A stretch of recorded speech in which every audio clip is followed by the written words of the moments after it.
ચક્કુ થોડું જ નાખવાનું અંદર, આખું ચક્કુ નહીં ઘુમાવી દેવાનું. થાય રહી છે ભાઈ, કેમ કપાય ને એ રીતે બેન્ડ કરે છે. રહીએ તો હું એવી રીતે કાપ. હા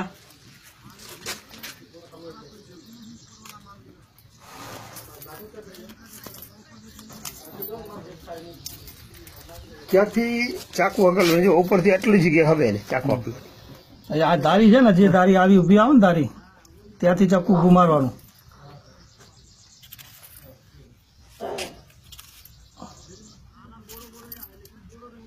દાણો એક બી ના કપાય.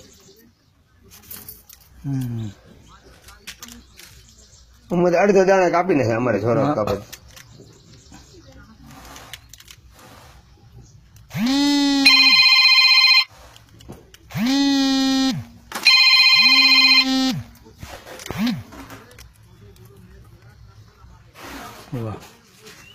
વાહ વાહ બસ ચાલે જરા જોઈ.